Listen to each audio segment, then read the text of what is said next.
வணக்கம். டான் தமிழின் பிரதான செய்திகளுடன் இணைந்திருக்கின்றோம். முதலில் உள்நாட்டுச் செய்திகள்.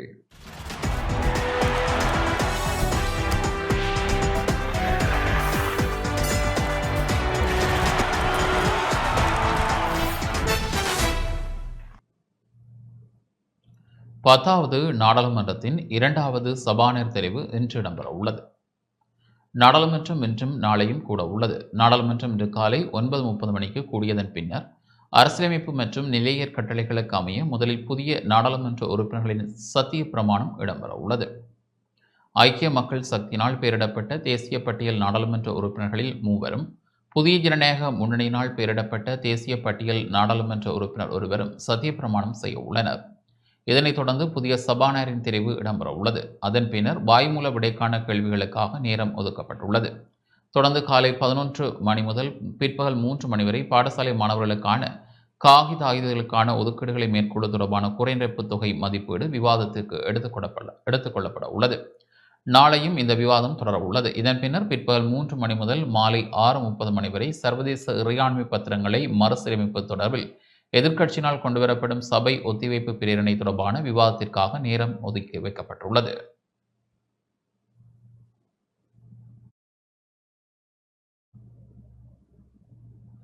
ஜனாதிபதி அனுரகுமார் திசாநாயக்க இந்திய ஜனாதிபதி திரௌபதி முர்முவை சந்தித்தார். இந்தியாவுக்கான விஜயத்தை மேற்கொண்டுள்ள ஜனாதிபதி அனுரகுமார் திசாநாயக்க அந்த நாட்டு ஜனாதிபதி திரௌபதி முர்முவை சந்தித்துள்ளார். ஜனாதிபதி அனுரகுமார் திசாநாயக்கவுக்கும் இந்திய ஜனாதிபதி திரௌபதி முர்முவுக்கும் இடையிலான சந்திப்பு நேற்று பிற்பகல் புதுடில்லியில் உள்ள ராஷ்டிரபதி பவனில் நடைபெற்றது. இந்த சந்திப்பின் போது இந்திய இலங்கை இடையிலான நீண்டகால நட்புறவை வலுப்படுத்துவது மற்றும் பிராந்திய பாதுகாப்பை வலுப்படுத்துவது குறித்து கருத்து பரிமாறப்பட்டது. சினேபூர்வ சந்திப்பின் பின்னர் இந்திய ஜனாதிபதி திரௌபதி முர்மு ஜனாதிபதி அனுரகுமார் திசாநாயக்கவிற்கு ராபூசன விருது வழங்கினார். வெளிவார வெளிநாட்டு வேலைவாய்ப்பு மற்றும் சுற்றுலாத்துறை அமைச்சர் விஜித ஹேரத், தொழில் அமைச்சரும் பொருளாதார அபிவிருத்தி பிரதி அமைச்சருமான பேராசிரியர் அனில் ஜெயந்த பெர்னாண்டோ ஆகியோரும் இந்த சந்திப்பில் இணைந்து கொண்டனர்.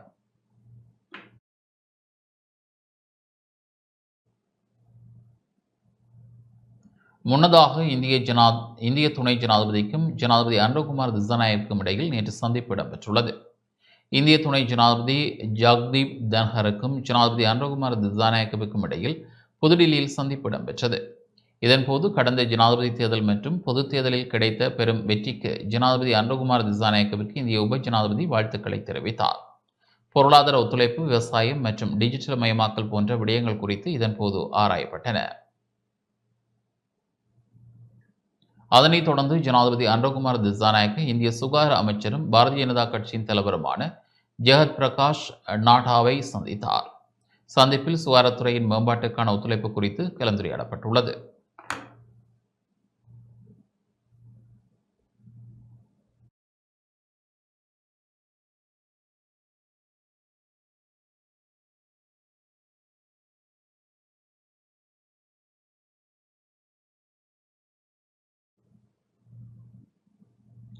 ஜனாதிபதி அனுரகுமார் திசாநாயக்கவுக்கும் இந்திய முன்னணி வர்த்தக பிரதிநிதிகளுக்கும் இடையில் நேற்று கலந்துரையாடல் இடம்பெற்றுள்ளது. ஜனாதிபதி அனுரகுமார் திசாநாயக்க 3 நாள் உத்தியோகபூர்வ விஜயம் மேற்கொண்டு இந்தியா சென்றுள்ள நிலையில் ஜனாதிபதி அனுரகுமார் திசாநாயக்க நேற்று பிற்பகல் புதுடில்லியில் இந்திய முன்னணி வர்த்தக பிரதிநிதிகளுடன் கலந்துரையாடலில் ஈடுபட்டார். இந்திய கைத்தொழில் சம்மேளனத்தினால் ஏற்பாடு செய்யப்பட்ட கலந்துரையாடலில் இந்தியாவின் முன்னணி தொழில் முனைவோர் கலந்து கொண்டனர். இலங்கையில் முதலீடு செய்வதற்கான சாதகமான சூழல் குறித்து விளக்கம் அளித்த ஜனாதிபதி இலங்கையில் முதலீடு செய்யுமாறு இந்திய தொழில் முனைவோரிடம் கோரிக்கை விடுத்தார். இரு நாடுகளுக்கும் இடையிலான முதலீடு மற்றும் வர்த்தக உறவுகளை விரிவுபடுத்தும் நோக்கில் நடைபெற்ற இந்த கலந்துரையாடலில் டிஜிட்டல் பொருளாதாரம், சுற்றுலா, புதுப்பிக்கத்தக்க சக்தி மற்றும் தகவல் தொழில்நுட்பம் ஆகிய துறைகள் குறித்து விசேட கவனம் செலுத்தப்பட்டது. இரு நாடுகளுக்கும் இடையிலான வர்த்தக நடவடிக்கைகளின் அடிப்படையில் இலங்கையில் முதலீட்டு வாய்ப்புகளை விஸ்தரிப்பது குறித்தும் கலந்துரையாடப்பட்டது. இலங்கையில் முதலீட்டு வாய்ப்புகள் குறித்து கவனம் செலுத்த இந்திய முன்னணி வர்த்தக பிரதிநிதிகள் விருப்பம் தெரிவித்ததுடன் அதற்கு தேவையான முதலீட்டு வசதிகளை வழங்க இலங்கை அரசாங்கம் இணங்கியுள்ளது. இந்த சந்திப்பில் தொழில் அமைச்சரும் பொருளாதார அபிவிருத்தி பிரதி அமைச்சருமான பேராசிரியர் அனில் ஜெயந்த பெர்னாண்டோவும் பங்கேற்றிருந்தார்.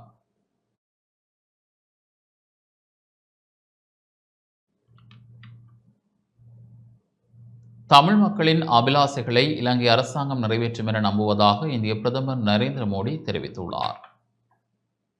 தமிழ் மக்களின் அபிலாசைகளை இலங்கை அரசாங்கம் நிறைவேற்றும் என நம்புவதாகவும் அரசியலமைப்பை முழுமையாக அமுல்படுத்த எதிர்பார்ப்பதாகவும் இந்திய பிரதமர் நரேந்திர மோடி தெரிவித்துள்ளார். இந்தியாவுக்கு விஜயம் செய்துள்ள ஜனாதிபதி அன்ரோகுமார் திசாநாயக்கவை சந்தித்த பின்னர் இடம்பெற்ற ஊடகவியலாளர் சந்திப்பில் இவ்வாறு குறிப்பிட்டார். ஜனாதிபதி அன்ரோகுமார் திசாநாயக்கவை இந்தியாவுக்கு அன்புடன் வரவேற்கின்றேன். இந்தியாவுக்கு முதலாவது விஜயத்தை மேற்கொள்வதை இட்டு மிகுந்த மகிழ்ச்சி அடைகின்றேன். ஜனாதிபதி அன்ரோகுமார் திசாநாயக்கவின் இந்த விஜயமானது நமது உறவுகளில் புத்துணர்ச்சியுடனான ஆற்றல்களையும் சக்தியையும் உட்புகுத்தியுள்ளது. எமது பங்குடைமைக்கான எதிர்கால நோக்கை நாம் ஏற்றுக்கொண்டுள்ளோம். எமது பொருளாதார பங்குடைமையில் முதலீட்டை அடிப்படையாக கொண்ட வளர்ச்சி மற்றும் இணைப்புக்கு முக்கியத்துவம் கொடுத்துள்ளோம். நேரடியான தொடர்புகள், டிஜிட்டல் மற்றும் ஆற்றல் அடிப்படையிலான இணைப்பு ஆகியவை முக்கிய தூண்களாக இருக்க வேண்டும் என தீர்மானித்துள்ளோம். இரு நாடுகளுக்கும் இடையிலான மின்சார வலையமைப்பிற்கான இணைப்பு மற்றும் பல்பொருள் பெட்ரோலிய உற்பத்திகளை விநியோகிக்கும் குழாய் கட்டமைப்பு ஆகியவற்றை ஸ்தாபிப்பதற்காகவும் பணியாற்றவுள்ளோம். சம்பூர் சூரிய மின்சக்தி திட்டம் துரிதப்படுத்தப்படும். இருதரப்பு வர்த்தக நடவடிக்கைகளை மேம்படுத்துவதற்காக உடன்படிக்கையை நிறைவேற்றும் முயற்சிகள் இருதரப்பாலும் மேற்கொள்ளப்படும். இன்று வரை 5 பில்லியன் அமெரிக்க டாலர் பெறுமதியான நன்கொடை மற்றும் கடனுதவி இந்தியாவால் இலங்கைக்கு வழங்கப்பட்டுள்ளது. இலங்கையில் உள்ள 25 மாவட்டங்களுக்கும் ஆதரவை வழங்கி வருகின்றோம். எமது பங்காளி நாடுகளின் அபிவிருத்தி தெரிவுகளுக்கு அமைவாகவே எமது திட்டங்கள் தெரிவு செய்யப்படுகின்றன. இந்த ஆதரவை தொடர்ந்து முன்னெடுத்து செல்லும் வகையில் மாஹோ முதல் அனுராதபுரம் வரையிலான ரயில் பாதை சமீட்சைகள் மற்றும் காங்கசந்துறை துறைமுக மீளமைப்புக்காக நன்கொடை அடிப்படையிலான ஆதரவை வழங்க தீர்மானித்துள்ளோம். பாதுகாப்பு ஒத்துழைப்பு உடன்படிக்கையை துரிதமாக நிறைவேற்ற வேண்டும் என தீர்மானித்துள்ளோம். நீரியல் சார்ந்த துறைகளில் ஒத்துழைப்புடன் செயற்பட இணங்கியுள்ளோம். பிராந்தியத்தின் சமாதானம், பாதுகாப்பு மற்றும் அபிவிருத்திக்கு கொழும்பு பாதுகாப்பு குழுமம் மிகவும் முக்கியமான தளம் என நம்புகின்றோம். இவ்வாறான குடையின் கீழ் கடல்சார் பாதுகாப்பு, பயங்கரவாத ஒழிப்பு, இணைய பாதுகாப்பு, ஒழுங்கமைக்கப்பட்ட குற்றங்கள் மற்றும் கடத்தல்களுக்கு எதிரான போராட்டங்கள், மனிதாபிமான உதவி மற்றும் அனர்த்த நிவாரணம் ஆகிய விடயங்களிலும் ஆதரவு வழங்கப்படும். இந்திய இலங்கை மக்களிடையில் காணப்படும் உறவுகள் நமது நாகரிகங்களில் வேரூன்றியவை. பாலி மொழியை செம்மொழியாக அறிவித்த தருணத்திலும் அதனுடன் இணைந்த கொண்டாட்டங்களிலும் இலங்கையும் எம்முடன் இணைந்திருக்கின்றது. கப்பல் சேவைகளும் சென்னை யாழ்ப்பாண விமான இணைப்புகளும் சுற்றுலாத்துறையை மாத்திரம் மேம்படுத்தவில்லை, கலாச்சார உறவுகளையும் வலுவாக்கியுள்ளன. நாகப்பட்டினம் மற்றும் காங்கேசன்துறைக்கு இடையிலான கப்பல் சேவை வெற்றிகரமாக மீள ஆரம்பிக்கப்பட்டிருக்கும் நிலையில் ராமேஸ்வரம் மற்றும் தலைமன்னார் இடையிலான கப்பல் சேவையையும் ஆரம்பிக்க தீர்மானித்துள்ளோம்.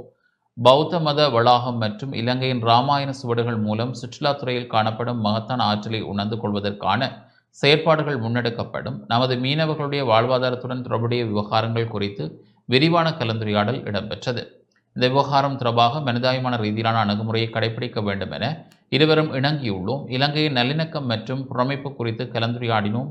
ஜனாதிபதி அன்ரோகுமார் திசாநாயக்க அனைவரையும் உள்ளடக்கிய தனது நோக்கு குறித்து என்னிடம் கூறியுள்ளார். தமிழ் மக்களின் அபிலாசைகளை இலங்கை அரசாங்கம் நிறைவேற்றும் என நம்புகின்றோம். இலங்கை அரசியலமைப்பை முழுமையாக அமுல்படுத்தவும் மாகாண சபை தேர்தல்களை நடாத்துவதற்குமான தமது உறுதிமொழியை அவர்கள் நிறைவேற்ற வேண்டும். தேசத்தை கட்டியெழுப்பும் அவரது முயற்சிகளில் இந்தியா உண்மையானதும் நம்பத்தகுந்ததுமான பங்காளியாக இருக்கும் என ஜனாதிபதி அன்ரோகுமார் திசாநாயக்கிடம் உறுதி அளித்துள்ளேன் என குறிப்பிட்டுள்ளார். और विश्वसनीय पार्टनर बना रहेगा। एक बार फिर मैं राष्ट्रपति दिशा नायक और उनके प्रतिनिधिमंडल का भारत में स्वागत करता हूं। मैं उनकी இந்தியாவின் பாதுகாப்புக்கு அச்சுறுத்தல் ஏற்படும் வகையில் இலங்கை செயற்படாது என ஜனாதிபதி அன்ரோகுமார் திசாநாயக்க தெரிவித்துள்ளார். இந்தியாவின் பாதுகாப்புக்கும் பிராந்தியத்தின் ஸ்திரத்தன்மைக்கும் பாதிப்பை ஏற்படுத்தும் வகையில் எந்த ஒரு நாடும் இலங்கையை பயன்படுத்த ஒருபோதும் இடமளிக்கப்பட மாட்டாது என ஜனாதிபதி அன்ரோகுமார் திசாநாயக்க தெரிவித்துள்ளார்.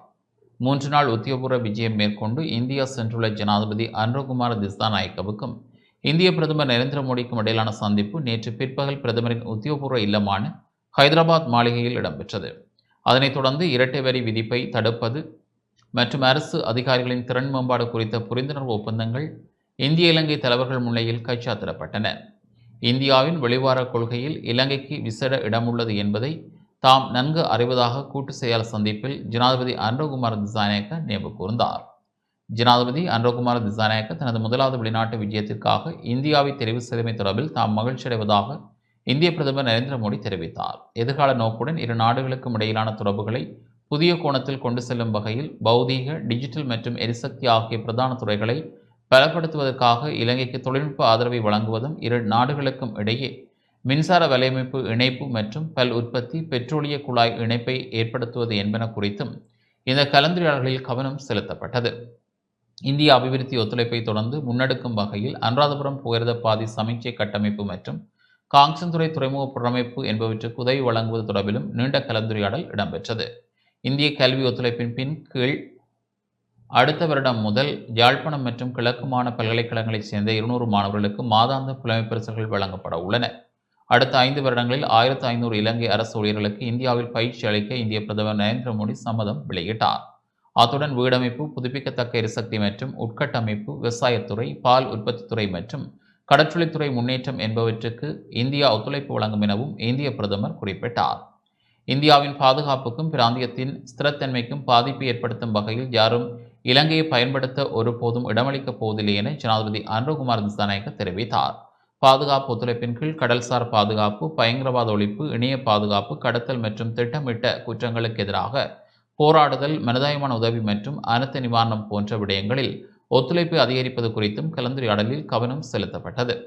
இதன்போது இலங்கைக்கு விஜயம் செய்யுமாறு இந்திய பிரதமர் நரேந்திர மோடிக்கு ஜனாதிபதி அனுரகுமார் திசாநாயக்க அழைப்பு விடுத்தார்.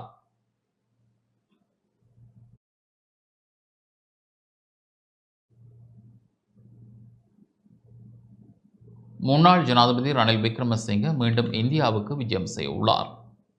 முன்னாள் ஜனாதிபதி ரணில் விக்ரமசிங்க எதிர்வரும் 22ஆம் தேதி மீண்டும் இந்தியாவுக்கு விஜயம் செய்ய உள்ளார். 2 மாதங்களுக்குள் இந்தியாவுக்கு 2வது தடவையாக செல்லும் ரணில் விக்ரமசிங்க எதிர்வரும் 27ஆம் தேதி அடல் பிகார் வாஜ்பாய் நினைவு பேருரையை நிகழ்த்த உள்ளார். முன்னதாக கடந்த நவம்பர் மாதம் 21ஆம் தேதி முதல் 30ஆம் தேதி வரை முன்னாள் ஜனாதிபதி ரணில் விக்ரமசிங்க இந்தியாவுக்கு விஜயம் செய்திருந்தார்.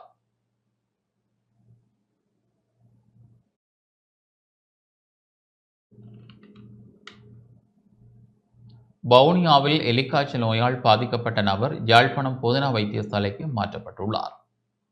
வவுனியாவில் எலிக்காய்ச்சல் தொற்றுக்குள்ளாகி சிகிச்சை பெற்று வந்த நபர் மேலதிக சிகிச்சைக்காக நேற்று யாழ்ப்பாணம் போதனா வைத்தியசாலைக்கு மாற்றப்பட்டுள்ளார். வவுனியா தாலிக்குளம் பகுதியைச் சேர்ந்த நபர் ஒருவர் காய்ச்சல் காரணமாக வவுனியா வைத்தியசாலையில் அனுமதிக்கப்பட்டார். எனினும் அவருக்கு காய்ச்சல் குணமடையாத நிலையில் மேலதிக சிகிச்சைக்காக யாழ்ப்பாணத்துக்கு மாற்றப்பட்டார். இதன்போது மேற்கொள்ளப்பட்ட பரிசோதனையில் குறித்த நபருக்கு எலிக்காய்ச்சல் தொற்று இருப்பது கண்டறியப்பட்டுள்ளது.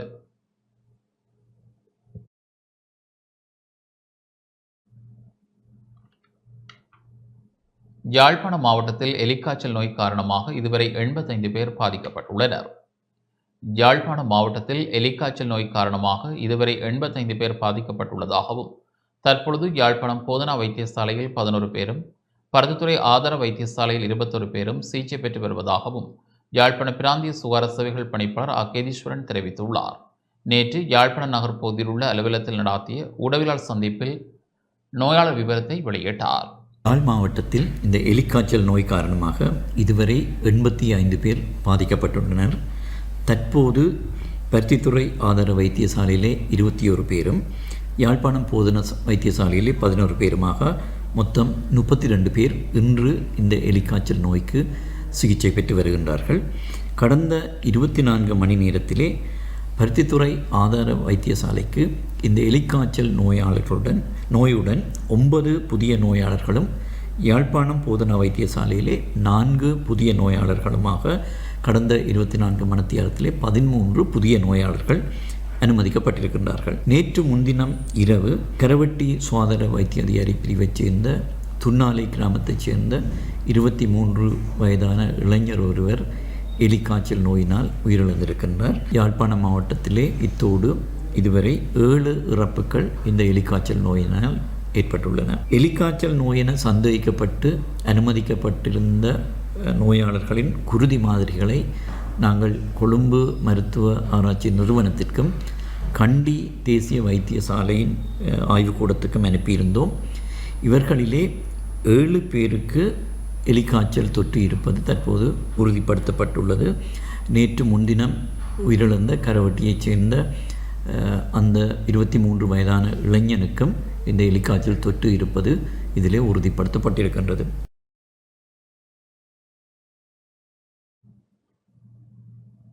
வவுனியாவில் மயக்க மருந்து கொடுத்து முச்சக்கர வண்டிகளை திருடி விற்பனை செய்த நபர் ஒருவர் கைது செய்யப்பட்டுள்ளார். வவுனியாவில் மயக்க மருந்து கொடுத்து முச்சக்கர வண்டிகள் திருடப்பட்டு விற்பனை செய்யப்பட்ட நிலையில் 2 முச்சக்கர வண்டிகள் மீட்கப்பட்டுள்ளதுடன் சந்தேக நபர் ஒருவர் கைது செய்யப்பட்டுள்ளதாக வவுனியா மாவட்ட குற்ற விசாரணை பிரிவு போலீசார் நேற்று தெரிவித்துள்ளனர். வவுனியா நகர் பகுதியிலிருந்து சிவப்பு நிற முச்சக்கர வண்டி ஒன்றை வாடகைக்கு அமர்த்தி சென்று முச்சக்கர வண்டி சாரதிக்கு மயக்க மருந்து கொடுத்து அவரை கீழே விழுத்திவிட்டு குறித்த முச்சக்கர வண்டியை கடத்தி சென்ற சம்பவம் ஒன்று பதிவாகியிருந்தது. அதேபோன்று வவுனியா பூவரசன்குளம் பகுதியிலிருந்து உளுக்குளம் நோக்கி முச்சக்கர வண்டியை வாடகைக்கு அமர்த்தி சென்ற நபர் சாரதிக்கு மயக்க மருந்து கொடுத்து முச்சக்கர வண்டியை கடத்தி சென்ற சம்பவமும் பதிவாகியிருந்தது. இது தொடர்பில் வன்னி மாவட்ட பிரதி போலீஸ் மா அதிபர் ஷமந்த விஜயசேகரவின் ஆலோசனையின் கீழ் வவுனியா மாவட்ட சிரேஷ்ட போலீஸ் அத்தியட்சகர் மலன் பெரேராவின் வழிநடாத்தலில் வவுனியா மாவட்ட குற்ற விசாரணை பிரிவு பொறுப்பதிகாரி அழகிய வண்ண தலைமையில் உப போலீஸ் பரிசோதகர் ஷாரங்க ராஜகுரு, போலீஸ் சார்ஜென்ட்களான திசாநாயக்க ரன்வெல, போலீஸ் கான்ஸ்டாபிள்களான சிந்தக்க, பிதுஷன், சாரதி திசாநாயக்க ஆகியோர் தலைமையிலான போலீசார் விசேட நடவடிக்கையை மேற்கொண்டனர். இது தொடர்பான விசாரணைகள் இடம்பெற்ற நிலையில் சம்பவத்துடன் தொடர்புடைய ஒருவர் கைது செய்யப்பட்டார்.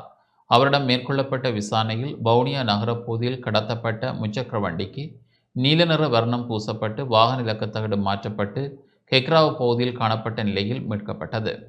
அத்துடன் வவுனியா பூரசங்குளம் பகுதியிலிருந்து உளுக்குளம் சென்ற போது முச்சக்கர வண்டி சாரதிக்கு மயக்க மருந்து கொடுத்துவிட்டு கடத்தி செல்லப்பட்ட பச்சை நிற முச்சக்கர வண்டி இலக்கத்தகடு மாற்றப்பட்டு 9 லட்சம் ரூபாவுக்கு விற்பனை செய்யப்பட்ட நிலையில் சாய்ந்தமருது பகுதியில் மீட்கப்பட்டது. குறித்த 2 சம்பவங்கள் தொடர்பிலும் கெக்ராவ் பகுதியில் வசித்து வரும் 37 வயது நபர் ஒருவர் கைது செய்யப்பட்டுள்ளார். இதேவேளை வாகனங்களை வாடகைக்கு அமர்த்தி செல்வோர் வழங்கும் குடிபானங்களை சாரதிகள் அருந்த வேண்டாம் என வவுனியா மாவட்ட குற்ற விசாரணை பிரிவு போலீசார் அறிவுறுத்தியுள்ளனர்.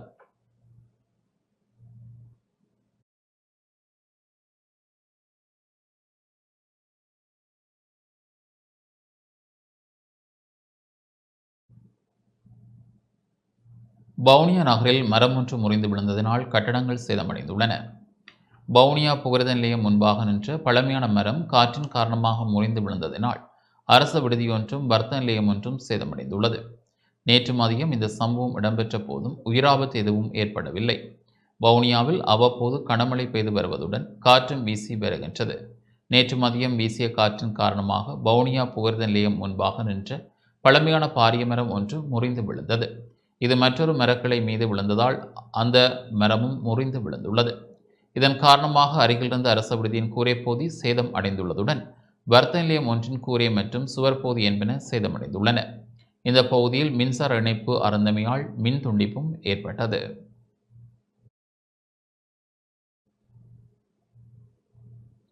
இமாலய பிரகடனம் தொடர்பான மகாநாடு நேற்று கிளிநொச்சியில் இடம்பெற்றது. இமாலய பிரகடனத்தை சிவில் சமுத்திரம் கொண்டு செல்லும் கிளிநொச்சி மாவட்டத்திற்கான மாநாடு நேற்று கிளிநொச்சி கூற்றுவாளர் மண்டபத்தில் இடம்பெற்றது. இதில் இமாலய பிரகடனத்தில் கையொப்பமிட்ட சியம்பலாஸ்வெப விமலசார தேரர், பிரதம சங்கநாயக்க தேரர், வடக்கு மற்றும் கிழக்கு மாகாண ஹல்பகன பியரதன நாயக்க தேரர், நாரம்பினாவி தமாலோக்க தேரர், மத்திய மாகாண பிரதம சங்கநாயக்க தேரர், வலதர சோபித நாயக்க தேரர், உலக தமிழர் பேரவையின் வேனா குகனேந்திரன் ஆகியோர் பங்கேற்றனர். இமாலய பிரகடனம் தொடர்பாக கிளிநொச்சி மாவட்டத்தில் உள்ள சிவில் அமைப்புகள் மற்றும் பொதுமக்களிடம் தெளிவுபடுத்தி மக்களின் கருத்துக்கள் கேட்கப்பட்டன.